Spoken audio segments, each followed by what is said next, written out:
By 1968, the civil rights movement had made history.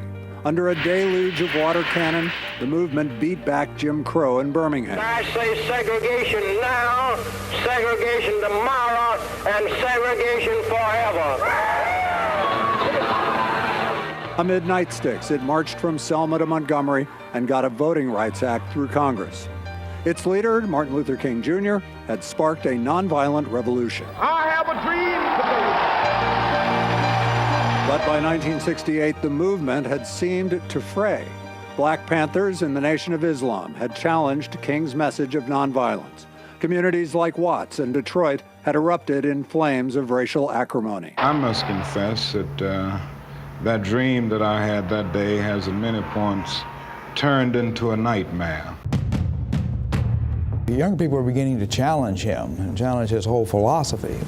By 1968, the Vietnam War had drawn growing numbers of American protesters, and those protesters included a very vocal Martin Luther King Jr. Stop the bombing! You get a lot of ministers in this country and organizations saying, hold back, don't go out full force against the war. And King did go out full force against the war. By 1968, King was a man virtually in perpetual motion while leading a cash-strapped Southern Christian Leadership Conference. His dream included a more normal life, says Andrew Young, one of King's top aides. He had been offered an interim pastorate at Riverside Church, and his secret dream when he retired was to have a church like Riverside and to teach at a seminary like Union.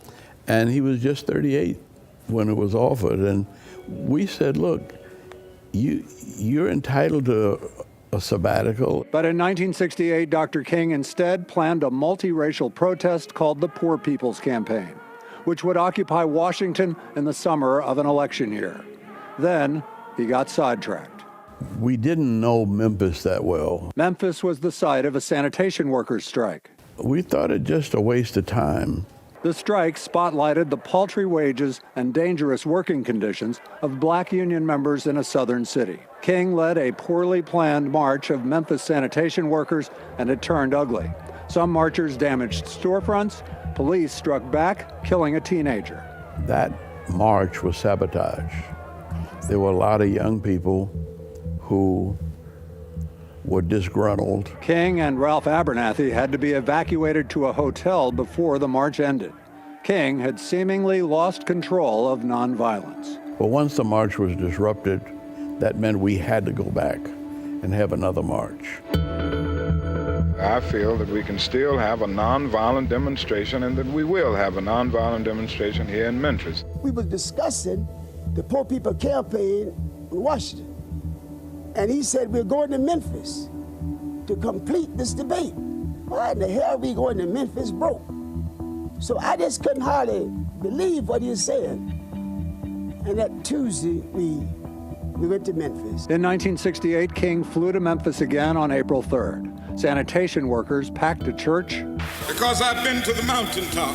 Where King seemed to have a premonition. And I've seen the promised land.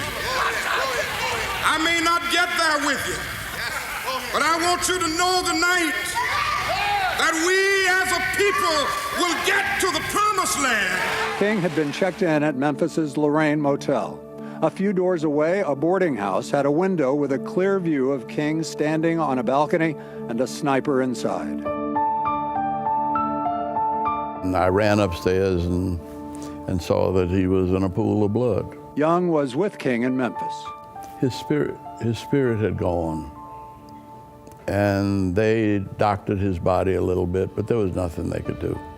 It shook my core, and I couldn't stop crying. For me, he was my hero.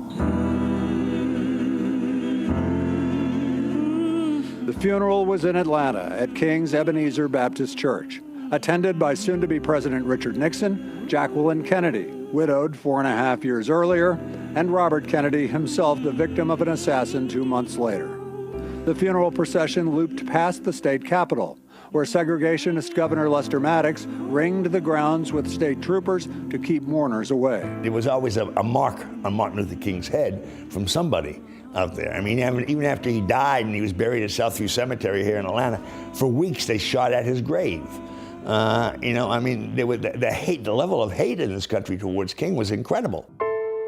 Riots tore through more than 100 cities across America. Meantime, in Memphis, Coretta Scott King led an eerily quiet march 4 days after her husband's murder. I'll tell you this, what happened after '68, you did not have a spiritual head of a movement. A voice like Dr. King comes along once in a millennium, and that voice was gone.